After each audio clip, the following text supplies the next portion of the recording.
Assalomu alaykum, hurmatli tinglovchilar. Demak, bugungi mavzuyimiz orqa miya bo'ladi. Orqa miya, demak, umurtqa pog'onasi kanalida joylashgan. Mana rasmlarda ham ko'ryapsizlar. Bilasizlar, insonning umurtqa pog'onasi bor. Umurtqa pog'onasi 33-34 ta umurtqalar bir-biri bilan bog'lanib tutashib umurtqa pog'onasini hosil qiladi va u 33-34tasi bir-biri bilan tutashgan paytda e, teshicha, ya'ni kanal hosil qiladida. Shu kanalning ichida orqa miya bo'ladi. Mana shu rasmda ham ko'rinib turibdi. Mana ko'rinyapti. Sariq bo'lib turgan umurtqaning ichida. Endi mana bu rasmda endi ikkita umurtqa ko'ringan. Mana shu umurtqa pog'onasi bo'ylab kanal bor. Shuning ichida orqa miya joylashgan bo'ladi. Bu tepa qismidan rasm. Shu umurtqa pog'onasi, mana shular umurtqa pog'onasi. Mana shu o'rtadagisi bu orqa miya hisoblanadi. Hozir endi shu orqa miya haqida gaplashamiz. Orqa miyaning bo'limlari, orqa miyaning vazifasi, orqa miyaning tuzilishi, shular haqida gaplashamiz. Demak, bu rasmda orqa miya ko'rsatilgan. Orqa miya neyronlar bilan tutashganligi ko'rsatilgan. Ya'ni mana sensor neyron deyapti. Ya'ni sezuvchi neyron orqali nerv impuls orqa miyaga keladi deyapti.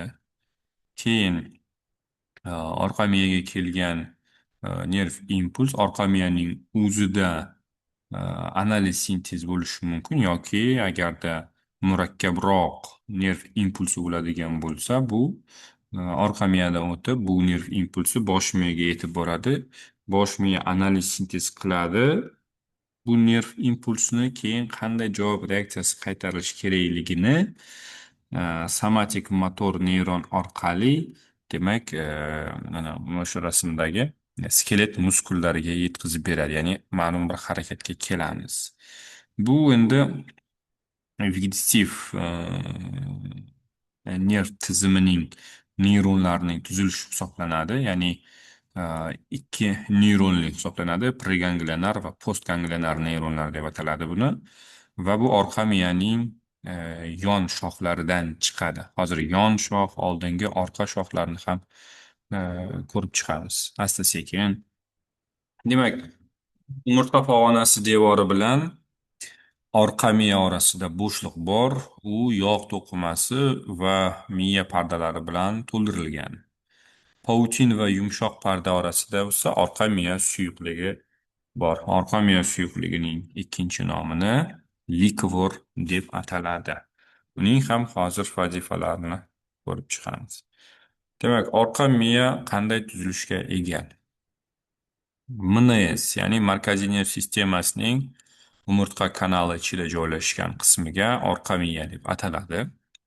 Orqa miya segmentar tuzilishga ega. Ularning soni, demak, 31-32 ta segmentdan tashkil topgan. Orqa miyaning uzunligi 42-45 santimetr bo'lib, bo'yin va bel kengliklaridan tashkil topgan. Endi bu orqa miyaning uzunligi santimetrlari inson bo'y bastidan kelib chiqib, demak, bu 45 santimetrdan uzunroq ham bo'lishi mumkin, 42 santimetrdan pastroq ham bo'lishi mumkin. Bo'y bastidan kelib chiqib, endi bu o'rtachasi. Segment degan nima o'zi? Demak, segment orqa miyaning ikki juft ildizchalari chiqqan joyiga segment deb nomlanadi. Oldingi ildizchasi harakatlantiruvchi, orqa ildizchasi sezuvchi tolalari, ya'ni neyronlardan, nervlardan tashkil topgan bo'ladi. Oldingi orqa ildizchalarni mana shu rasmda ko'ramiz buni. Orqa miyaning tuzilishi, mana orqa miya ikkita asosiy qismdan tashkil topgan. Bu kulrang modda va oq modda deyiladi. Kulrang modda degani bu rasmda mana kapalaksimon shakldagi mana sariq joyni ko'ryapsizlar. Bu kulrang modda deb ataladi. Oq modda bo'ladigan bo'lsa, mana shu sariq kapalaksimonni yon atrofidagi joylarni hammasini oq modda deb ataladi. Endi orqa miyada oldingi shoh, yon shoh va orqa shohlari bor. Hozir ularni ham ko'rib chiqamiz. Xo'p, va bu shoxlardan nervlar chiqib, har ikkala tomonga 31 juft orqa miya nervi chiqadi, o'ng va chap tomonlarga. Va ular tugunlarni hosil qiladi. Buni endi ruschasiga uzil deydi. Masalan, mana bu joyda simpatический uzil, ya'ni simpatik tugunni hosil qilyapti. Bu tugundan nervlar endi ichki a'zolarga borib, ichki a'zolarning faoliyatini boshqaradi. Demak, mana orqa miyaning tuzilishi kulrang modda va oq modda. Mana shu ssilka bilan ko'rsatilgan joy, mana kulrang modda kapalaksimon shaklga ega bo'ladi yoki ayrim adabiyotlarda buni H harfiga o'xshash qismi deb ham nomlanadi. Orqa miya markazida joylashgan va miyelinsiz qobiqli neyron tanalaridan iborat bo'ladi. Ya'ni bu joyda miyelinsiz qobiqli neyronlardan tashkil topgan. Oq modda bo'lsa, mana kulrang moddaning mana shu atrofidagi qismlarini, joylarini buni oq modda deyiladi. Demak,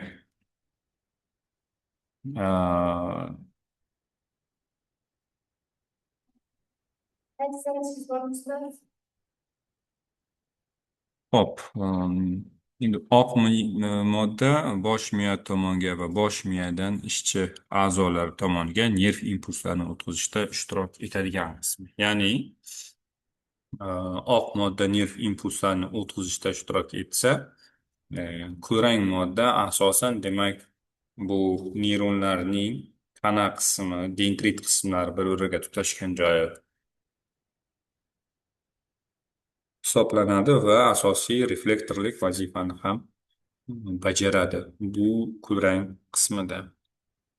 Endi kulrang qismidan orqa miyadan shoxlar chiqadi. Bu orqa shoxlar, oldingi shoxlar va yon shoxlar deb ataladi. Hozir bularga ham tushuncha beramiz. Reflektor yoyi haqida o'tgan paytda rasmlarda bo'lishi kerak. Oldingi shoxlar harakat neyronlaridan, ya'ni motoneyronlardan iborat. Nomi va vazifasiga ko'ra qo'zg'alish markaziy asab tizimidan mushaklarga uzatiladi. Natijada harakat yuzaga keladi. Bu oldingi shoxlar. Ya'ni oldingi shoxlaridan chiqadigan nervlar nerv impulsini harakatga keltiruvchi, ya'ni motoneyronlar hisoblanib, nerv impulsini skelet muskullariga yo'naltiradi va harakatga keltiradi. E, Orqa shoxlari, yoniga, hop, orqa keyingi saytda bo'lsa kerak. Yon shoxlar bular vegetativ asab tizimidan qo'zg'alishni axborotni qabul qiladi. Ya'ni ichki a'zolardan nerv impulsini qabul qilib, orqa miyaga o'tkazib beradi. Keyinchalik orqa miyaning aynan segmentar tuzilishga ega bo'lganligi uchun ma'lum bir segmentlari ichki a'zolarga javobgar hisoblanadi. Masalan, uni vegetativ nerv tizimini o'tgan paytda chuqurroq tushuntirib beraman, sababi vegetativ nerv tizimining o'zi ham uchta qismdan tashkil topgan: simpatik, parasimpatik va enteral yoki metasimpatik yoki post simpatik qismlardan tashkil topib, aynan ichki a'zolarni boshqaradigan nervlar orqa miyaning yon shoxidan kiradi. Intraretseptorlar, demak, nerv impulsini yon shoxlardan orqa miyaga o'tkazib beradi. Keyinchalik orqa miyada qabul qilingan nerv impulsi analiz sintez bo'ladi va bu demak kulrang moddaning oldingi shoxlaridan chiqib, yon shoxlaridan chiqib a'zoni harakatga keltiradi. Orqa shoxlari Demak, oraliq, ya'ni вставочный deyiladi ruschasiga, neyronlarni saqlaydi o'zida. Ular sezuvchi va harakat neyronlarini bir-biriga bog'lovchi, demak, shoh hisoblanadi. Ularning vazifasi axborotni markaziy asab tizimiga uzatish hisoblanadi. Orqa e, shoxlari, ya'ni ichki deyapman, sensor, ya'ni sezgi a'zolaridan qabul qilingan nerv impulslarini orqa shoxdan kirib, orqa miyaning ichiga va u nerv impulsi bosh miya tomonga harakatlanib, bosh miyada ma'lum bir markazlar bor va shu markazlar orqali, demak, nima qilish kerakligini, qanday javob reaksiyasi qaytarish kerakligini bosh miyaning ma'lum bir qismlari hal qiladi. Hal qilganda ham u nerv impulsini yana yuborib, orqa miyadan o'tkazib, ishchi, ya'ni рабочий organ, ishchi a'zoga o'tkazib berib, harakatga keltiradi. Bu demak nerv impulsining e, harakati hisoblanadi. Orqa miya ko'krak qismidan kesma, ya'ni ko'krak qismidan kesma olinganda, birinchisi masalan yumshoq miya pardasi, ikkinchisi dorsal o'rta yorug' deb ataladi, uchinchisi demak e, oq modda, e, to'rtinchisi kulrang modda, e, D degani mana orqa shoh. Mana orqa shoh, mana shu joyi va mana shu joyi orqa shoh. Buni o'zi mana bu cho'mni bo'lib turgani kulrang modda hisoblanib, kulrang moddada demak orqa shoxlar, oldingi shoxlar, oldingi shoxlar va yon tomondagi shoxlar bo'lib farqlanadi. Orqa miyaning butun yuzasi bo'ylab demak yon shoxlari mavjud emas, ma'lum bir qismlarda bor. Bu masalan e, ko'krakning birinchi segmentidan belning ikkinchi segmenti oralig'igacha bo'lgan joyda bor va dumg'azan qismlarida bor hisoblanadi. Sababi bular vegetativ nerv tizimi e, hisoblanadi. Xo'p, ventral yoriq, mana orqa va oldingi ventral yoriqlar orqa miyani ikkiga bo'ladi, ya'ni o'ng va chap tomonga bo'ladi. O'rtasida, demak, kulrang moddaning o'rtasida markaziy kanal degan joy bor. Aynan shu markaziy kanalning ichida orqa miya suyuqligi bor hisoblanadi. Mana yana ko'rinishi, oldindan ko'rinishi, demak, oldingi shoxlari mana shu orqa shoxlari, yon shoxlari, lateral shoxlar deb ham ataladi. Keyin ildizchalar chiqadi shoxlardan. Oldingi ildizcha, orqa ildizcha, yon tomondagi ildizchalar chiqadi. Demak, orqa miya neyronlari va yadrolari. Neyronlari, demak, bular tutamli, ildizchali va ichki neyronlar bo'lib farqlanadi. Tutamli demak, aksoni orqa miya kulrang moddasidan chiqib, orqa miyani bosh miya bilan bog'lovchi tutamlar hosil qiladi. Ildizchali demak, aksoni orqa miyaning oldingi ildizchasini hosil qilishda ishtirok etadi va ichki, demak, neyronlardan tashkil topgan. Endi orqa miya yadrolari, tutamli neyronlar hosil qilgan yadrolar. Bular orqa shoxning xususiy yadrosi, dorsal va medial oraliq yadrolar bo'lib farqlanadi. Orqa shoxning xususiy yadrosi ushbu yadrodan chiqqan aksonlarning bir qismi qarama-qarshi tomondagi oq moddaga o'tib, oldingi ventral orqa miyacha, ikkinchi qismi esa ko'ruv dumbog'iga impuls olib ketuvchi orqa miya talamik o'tkazuv yo'llarini hosil qiladi. Dorsal Clark yadrosi aksoni shu tomondagi oq moddaga o'tib, orqa dorsal orqa miyacha o'tkazuv yo'lini hosil qiladi. Uchinchisi medial oraliq yadro. aksoni o'zi tomondagi orqa miya-miyacha o'tkazuv yo'liga qo'shiladi. Endi ildizcha neyronlar hosil qilgan yadrolarga oldingi shoh yadrolari, medial va lateral guruh yadrolari farq qilinadi. Lateral yadrolar orqa miyaning bo'yin va beldumg'aza bo'rtmalarida joylashib, ularning aksonlari qo'l va oyoq mushaklariga yo'naladi. Medial yadrolari tana mushaklarini innervatsiyalaydi, ya'ni boshqaradi. Ikkinchisi lateral oraliq yadro vegetativ nerv sistemasiga kiradi. Bir qismi simpatik nerv sistemasiga, ikkinchi qismi parasimpatik nerv sistemasiga taalluqli hisoblanadi. Bu simpatik, parasimpatik nerv sistemalarni keyingi darslarda vegetativ nerv tizimini o'tganda tushuntirib beraman. Bu endi yadrolarning ko'rinishi. Masalan, markaziy yadro, Clark yadrosi, mana lateral oraliq yadrolar, medial yadrolar, markaziy yadrolar, demak, markaziy oraliq yadrolar. Mana shu har bittasi yadrolarning ma'lum bir maxsus vazifalarni bajaradi. Endi orqa miya 5 ta qismdan tashkil topgan.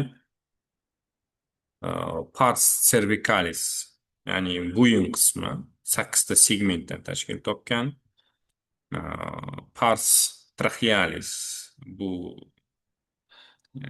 ko'krak qismi, demak 12 ta segmentdan tashkil topgan. Pars lumbalis, bu bel qismi,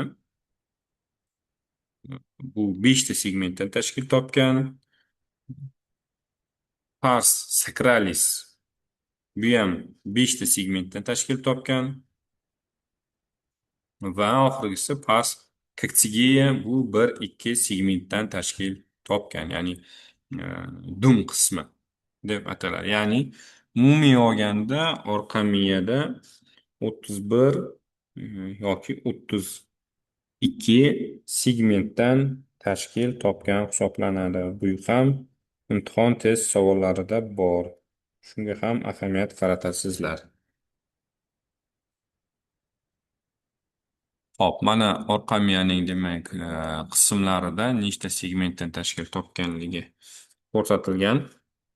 Mana bo'yin qismida 8 ta, bu S bilan 1dan 8 oralig'ida belgilansa, ko'krak qismi T bilan belgilanadi. T1dan T12gacha. Bel qismi L bilan belgilanadi, lumbalis. Demak, birinchidan 5 oralig'ida va dumg'aza dumlarda demak 1dan 5gacha oralig'da segmentlar tashkil topgan bo'lib hisoblanadi. Hop, har bitta segment maxsus ma'lum bir demak muskulni, a'zoni innervatsiya, ya'ni boshqaradi. Mana yana ko'ryapmiz orqa miyaning tuzilishini kulrang va oq moddalardan tashkil topganligini.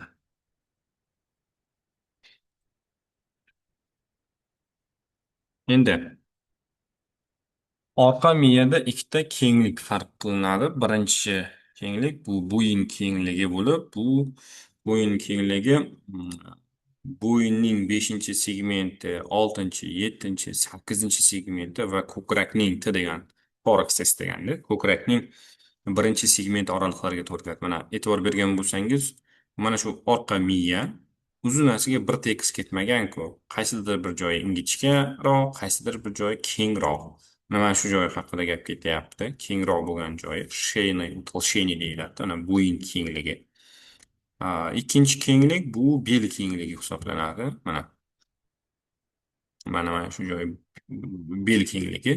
Bu demak ko'krakning 12 segmenti bel sohasining hamma segmentlari, ya'ni 1, 2, 3, 4, 5 segmentlari va dumg'aza segmentining 1, 2 segmentlari oralig'idagi segmentlar demak bel kengligini hosil qiladi. Demak, bu rasm nimani tushuntirmoqchi?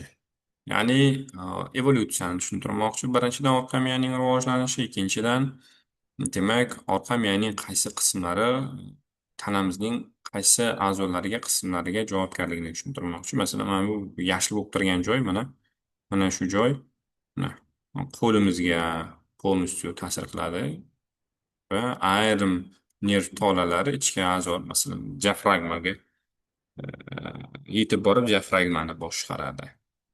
Hozir bular haqida ko'ramiz.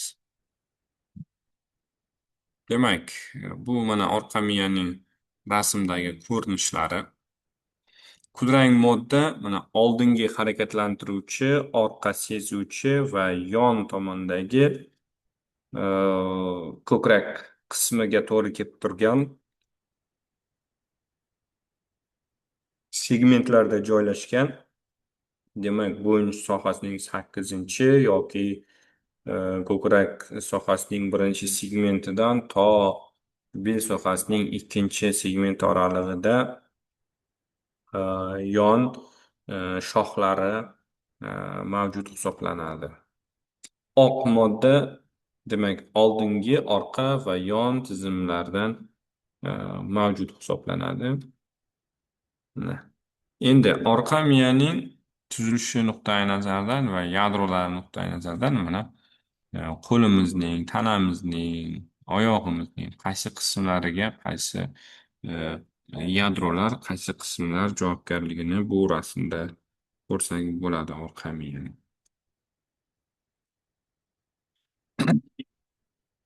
Endi spinal refleks degan tushuncha bor. Bu tushuncha qanday tushuntiramiz? Masalan, ikkita misol keltirilgan bu joyda. Masalan, bolg'acha bilan uryapti. Nevropatologga borgan paytimizda shu bolg'acha bilan uradiku. Uryapti va nerv shu bolg'achaning ta'sir kuchini sezadigan e, joyini demak refleks deyiladi. Bu refleks proprioreflekslar deb ataladi. Proprioreflekslar orqali nerv impulsi mana ko'k chiziq bilan ko'rsatilyapti. Ya'ni buning ta'sirini sezdi, nerv impulsiga aylandi. Nerv impulsi endi sezgi neyronlar orqali orqa miyaga yetib boradi. Va orqa miyadan kulrang moddasidan o'tib, kulrang moddasidan o'tib bu nerv impulsi oldingi shoxidan chiqib kulrang moddaning keyin oldingi ildichchasidan motor neyron, ya'ni harakatga keltiruvchi neyron chiqib yana shu e, a'zoga, mana shu bu rasm misolidagi a'zoning muskuliga borib ta'sir qilib qisqarishiga olib kelib javob reaksiyasini qaytaryapti. Javob reaksiyasi bo'lyapti. Endi bu qismda sal murakkabroq ta'sirimiz sal murakkabroq, sababi biz olov yondiryapmiz qo'limizga.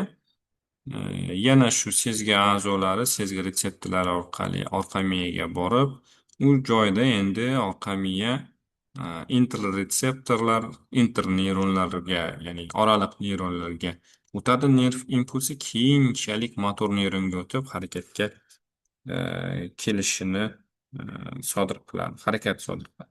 Umuman olganda spinal refleks nima? Shuni tushunib olishimiz kerak. Ya'ni buni yana orqa miya refleksi deb ham ataydi. Mana rasmda ma'lum. Bu demak bosh miyaning ishtirokisiz faqat orqa miya darajasidagi amalga oshirilgan tezkor, avtomatik va shartsiz javob reaksiyasi hisoblanadi. Spinal refleks degani shu bosh miyaning ishtirok ishtirokisiz ma'lum bir ta'sirlarga orqa miyaning o'zi javob reaksiyasini, shartsiz javob reaksiyasini qaytarishini spinal refleks deyiladi. Shuning uchun ham buni yana orqa miya refleksi deb ham ataymiz. Ular nimaga kerak o'zi bu narsa? Bu narsa demak har xil ta'sirlardan himoya qiladi, xavfsizlik darajasidan kerak bo'ladi. Muskullarga ta'sir qiladi. Mana muskullarning tonusini, muskullarning harakatini muvofiqlashtirib turadi. Muskullarda demak shu reflektor yoyi orqa miyaning kulrang moddasida e, tugashini ta'minlab berib turadi. Endi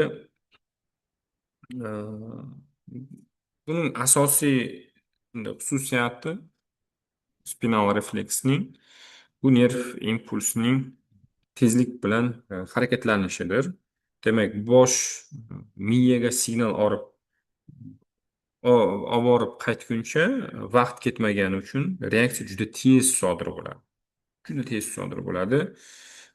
Tizza refleksini aytib o'tdik. Issiq narsaga qo'l tekkanda tortib olishni ham demak buni aytib o'tdik. Buni spinal refleks deydi xullas. Mana. Xuddi shu narsa yana. Ya'ni spinal refleks degani bosh miyaning ishtirokisiz orqa miyaning o'zi ma'lum bir ta'sirlarga javob qaytarishini spinal refleks deyiladi.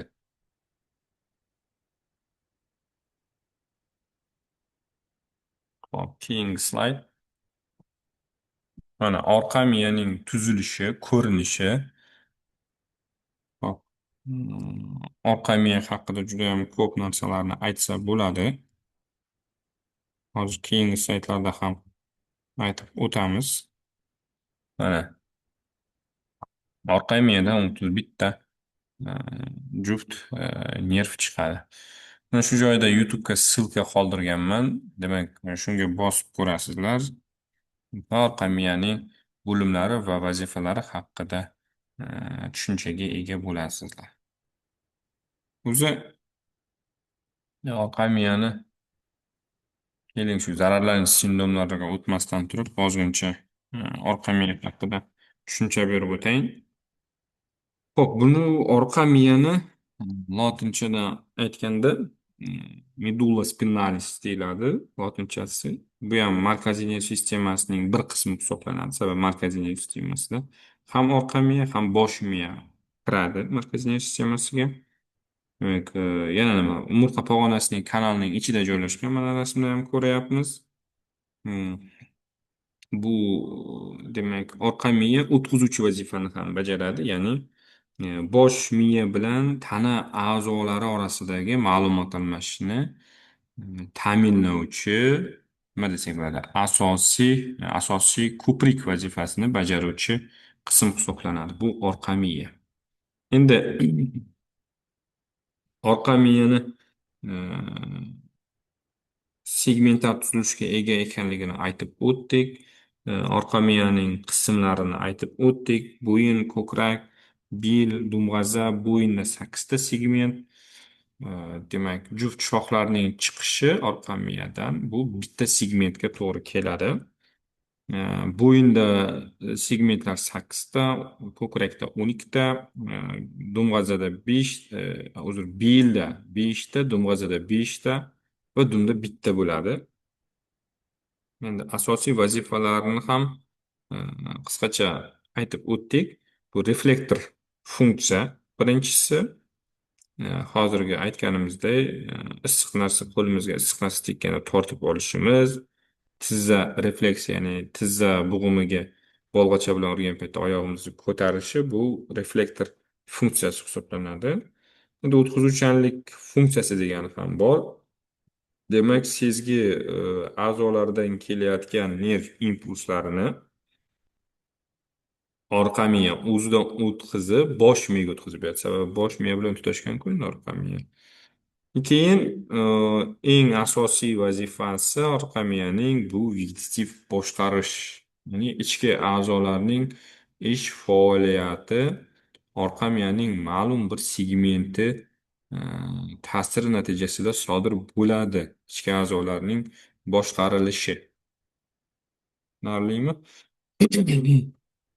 Endi hop, sindromlarga kelaylik mayli. Orqa miyaning zararlanish sindromlari bor. Bu zararlanish sindromlari to'g'ridan to'g'ri segmentar tuzilishga ega bo'lganligi uchun qaysi segment zararlanganligidan kelib chiqib, ma'lum bir holat va ma'lum bir kasallik yuzaga keladi. Masalan, bo'yin qismining birinchi, to'rtinchi zararlanishi Bo'yin kengligining 5 dan 8gacha va birinchi ko'krak segmentining zararlanishi, ko'krak qismining zararlanishi, mana bel kengligining zararlanishi, 12ko'krak, to'liq bel segmentlarining zararlanishi va e, dumg'azak qismining zararlanishi, epikonus sohasining zararlanishi.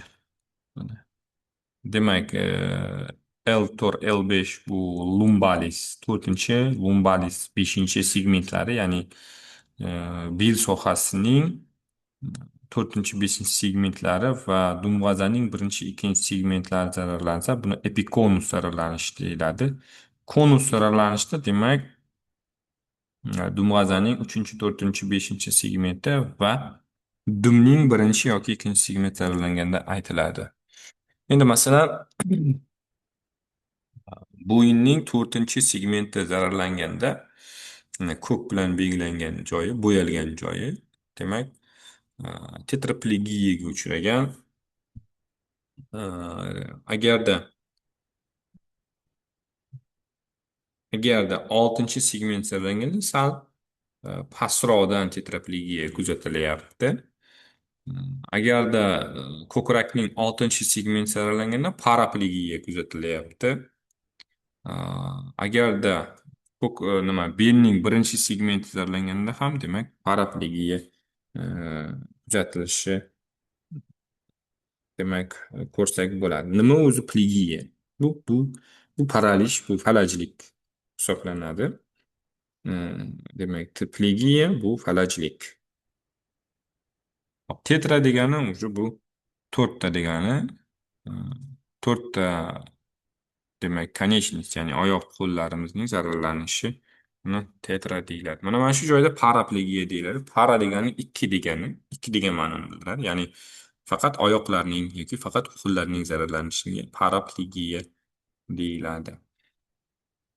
Endi sezgi buzilishlari, masalan, birinchi rasmda polinevritik tipdagi sezgining buzilishi, ya'ni oyoq qo'l uchlarining sezgining buzilishlari kuzatiladi. Ikkinchisida, demak, bo'yin sohasining oltinchi segmenti zararlangan paytda uni qo'lning mana shu tomonida sezgining buzilishi kuzatiladi. Agarda ko'krakning to'rtinchi segmentidan 12 segment orasida zararlanish kuzatiladigan bo'lsa, mana ichki a'zolar, ko'krak qafasining a'zolari sezgining buzilishi sodir bo'ladi. Mana xuddi shunga o'xshash, demak, mana rasmlarni ko'rsalaringiz bo'ladi. Mana bu yerda qaysi segment zararlanishdan kelib chiqib, undagi asoratlar ham, demak, e, har xil namoyon bo'ladi.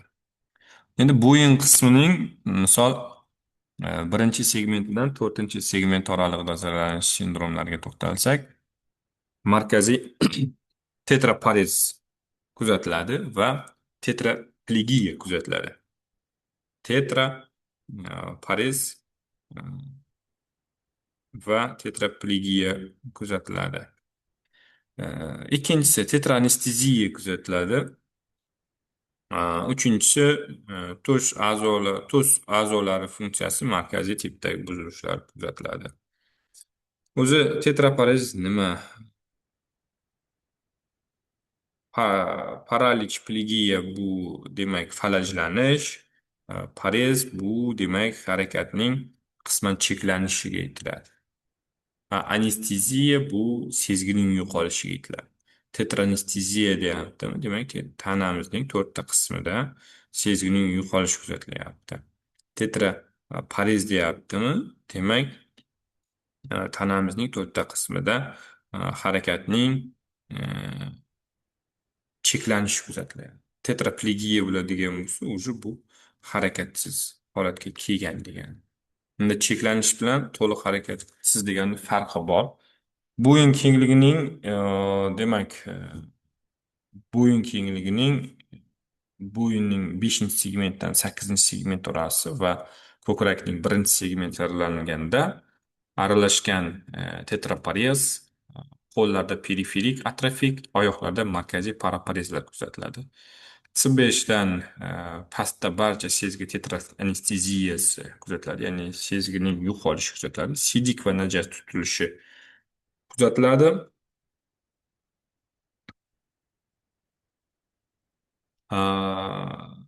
To'rtinchisi, demak, ptoz, mioz, enoftalm Gorner sindromlari kuzatiladi. Manimcha rasmda bormikan? Yo'q ekan, mayli aytib ketaveraman. Ptoz bu nima? Bu qovoqlarning, ko'z qovoqlarining pastga tushishi. Bitta ko'zda bo'lishi mumkin yoki ikkita ko'zda ham bo'lishi mumkin. Mioz degani bu demak qorachiqning kichrayib ketishiga aytiladi. Enoftalm degani bu demak ko'zlarning mana ko'z sohasida botib kirib ketishiga enoftalm deyiladi. Bunga ham demak quyidagi bo'yin kengligidagi segmentlarning zararlanishi tufayli sodir bo'lishi mumkin. Endi ko'krak segmentlarining zararlanishi sindromlarida oyoqlarda spastik markaziy paraparezlar. Ikkinchisi, zararlangan joyda pastda barcha sezgining anesteziyasi. Siydik va najas tutilishi. To'rtinchisi, tanada kuchli ifodalangan vegetativ trofik buzilishlar kuzatilishi mumkin. Endi bel kengligining mana qaysi segmentlari bel kengligiga kiradi? Bu ko'krakning 12 segmenti, birinchi, ikkinchi, to'rtinchi, beshinchi bel segmentlar va dumbazaning birinchi, ikkinchi segmentlari kiradi. Bunda birinchisi pastki periferik paraparez kuzatiladi.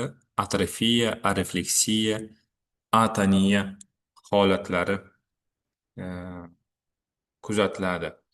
O'zi atrofiya degani nima o'zi? Bu demak, qanday tushuncham ekan? E, Muskullarning, ichki a'zolarning, demak, e, o'zlariga biriktirilgan vazifalar, ya'ni funksiyalarining bajarilishining pasayishi yoki butunlay to'xtashiga atrofiya deyiladi. Ya'ni harakatsiz, lanj, bo'shashgan e, holatga kelib qolishi atrofiya. Oyoqlarda ya'ni rivojlanish yaxshi ketmay, qaytaga regressga ketadi. Ikkinchisi, oyoqlarda barcha sezgilarning anesteziyasi. Uchinchisi, siydik va najas tutilishi kuzatilishi. Orqa miya konusi, ya'ni uchinchi dumg'aza segmenti bilan beshinchi dumg'aza segmenti zararlanish belgilarida anogenital sohada anesteziyalar, siydik va najas tuta olmaslik, sakral sohada trofik o'zgarishlar sodir bo'lishi. Demak, chanoq sohasida. Ot dumi. Значит, ikkala oyoq va anogenital sohada kuchli og'riqlar, radikulyar tipdagi sezgining buzilishlari kuzatilishi, tuz a'zolarning periferik tipdagi buzilishi va anal refleksining so'nishi kuzatiladi. Agarda mana shu ot dumi, ya'ni Cauda equina deb nomlanuvchi mana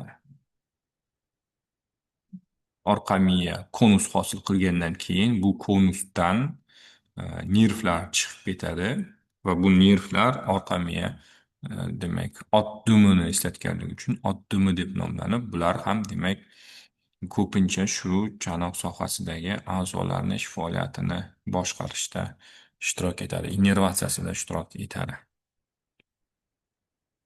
Endi orqa ildizcha zararlanish sindromlariga atrofiya, arefleksiya, atoniya, fastikulyar tebranishlar kuzatilishi mumkin. Bunda ham demak periferik falajlik rivojlanishi mumkin. Demak, orqa ustun zararlanish sindromlariga zararlangan joydan pastda chuqur sezgi o'tkazuvchi tipda buziladi. Afferent parez kuzatiladi. Pay reflekslari so'nadi. Mushaklar atoniyasi kuzatiladi. Biroq mana periferik falajlikdagi kabi mushaklar atrofiyasi bu holatda yuzaga kelmaydi. Spinal ganglia zararlanishi,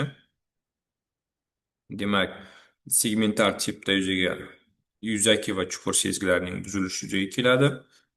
O'ta kuchli kuydiruvchi segmentar og'riqlar, girpes zoster toshmalar toshishi, zararlangan sohada teri va pay reflekslarining e, pasayishi kuzatiladi. Endi Braun Sekar degan sindrom bor. Bunda nima kuzatiladi? Braun Seker sindromida birinchi, demak, zararlangan tomonda markaziy spastik paraparezlar kuzatiladi. E, Ikkinchisi, zararlangan tomonda chuqur sezgining o'tkazuvchi tipdagi buzilishi. Uchinchisi, qarama-qarshi tomonda o'tkazuvchi tipdagi yuzaki sezgining buzilishi kuzatiladi. Demak, bu sindrom orqa miyaning, demak, o'ng tomoni yoki chap tomonining shikastlanganda yuzaga keladigan e, nevrologik kasallik, nevrologik holat hisoblanadi. Ya'ni orqa miyaning o'ng va chap tomoni ikkalasining bittasining zararlanishi, demak, sodir bo'lganda sodir bo'ladigan sindrom. Endi e, bu sindromda tana a'zolarining, demak, ishlashi asimetrik tarzda bo'ladi, ya'ni qarama-qarshi tarzda bo'ladi. Ya'ni tananing bir tomonida harakat yo'qolsa, ikkinchi tomonda sezuvchanlik yo'qoladi. Yoki naоборот bo'lishi mumkin. Demak, bunda mushaklarning falajlanishi kuzatiladi, paralik, parezlar kuzatiladi, o'ng yoki chap tomonlama bo'lishi mumkin, sezgining yo'qolishi mumkin. Demak, inson demak, mushak bo'g'imlariga tegingan paytda sezmasligi yoki bir vibratsiyalarni his qilmasligi kuzatiladi. Endi bu endi bir tomoni shikastlansa, ikkinchi tomoni shikastlanmay susayishi mumkin. Endi issiq yoki sovuqni yoki og'riqni sezmay ham qolishi mumkin bu sindromda. Oyoq qo'llar e, kuchli bo'ladi va harakatlanadi. Endi sababi nima? Kelib chiqish bu kasallikning, sindromning sababi nima? Sababi endi jarohatlar, birinchi navbatda har xil jarohatlar tufayli e, umurtqa pog'onasiga latishlar, sinishlar, masalan, shulardan bo'lishi mumkin. Yoki o'simtalar chiqqan bo'lishi mumkin bir tomonlama orqa miyada, shu sababli bu sindrom kelib chiqadi. Yoki qon quyulishlar, ya'ni gematomalar sababli bu kasallik kelib chiqqan bo'lishi mumkin. Braun Sekar sindromi. E'tiboringiz uchun rahmat. Endi hozir men prezentatsiyani yopib, ya'ni nimani ham, Zoom'ni ham yopib, yana qaytadan kiraman, zapisni saqlanib qilib olishim uchun.